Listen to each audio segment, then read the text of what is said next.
வாழ்க்கையின் ஓட்டத்துல ஒருவேளை நீங்க ஊழியம் செய்யலாம், ஒரு சபைக்கு நீங்க போகலாம், ஒரு விசுவாசியாக உங்களுடைய வாழ்க்கையை நீங்க துவக்கி இருக்கலாம்.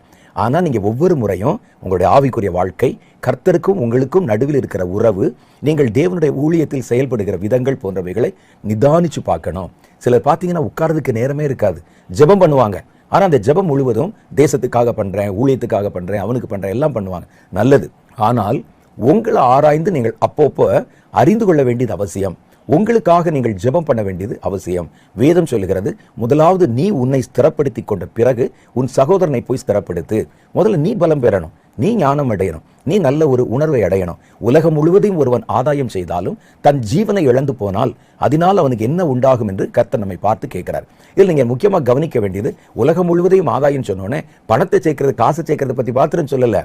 நீங்க ஊழியம் செய்றேன் போய் உலகத்தில் இருக்கிற எல்லா மனிதர்களையும் ஆதாயம் செய்தால் கூட உங்க ஜீவனை நீங்கள் இழந்து போய் உங்களுடைய பர்சனல் வாழ்க்கையில, ஆவிக்குரிய வாழ்க்கையில தேவன் விரும்புகிற வண்ணமான ஒரு வாழ்க்கை உங்களால் வாழ முடியலைன்னா நம்முடைய ஜீவனை நம்ம இழந்து போக வேண்டி வரும்.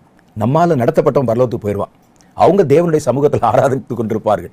நாமும் உள்ளே போக முடியாதபடி தேவனுடைய சித்தத்தை செய்யாதனால தேவனுடைய சமூகத்தை விட்டு தள்ளப்பட்டு போகிற சூழ்நிலை வந்துடலாம். மத்தேயு 7வது அதிகாரத்தில் சொல்ற மாதிரி, கர்த்தர் அந்த நேரத்தில் அக்கிரமி செய்கைக்காரரே அகன்று போங்கள் என்று சொல்லிவிடலாம். அதனால ஒரு நல்ல தேவ மனிதன், அவன் ஊழியக்காரனா இருந்தாலும் விசுவாசியா இருந்தாலும் அடிக்கடி தன்னுடைய ஆவிக்குரிய வாழ்க்கையை தற்பரிசோதனை செய்து பார்க்க வேண்டும். அப்பதான் தெரியும், நான் நிக்கிறேனா, தள்ளாடுறேனா, பலவீனனா இருக்கிறேனா, விழுகைக்கு பக்கத்தில் இருக்கிறேனா, விழுந்துட்டேனா. இவ்வளோ விஷயம் எப்ப தெரியும் ஒரு ஆளுக்கு அப்படின்னா தற்பரிசோதனை தேவை.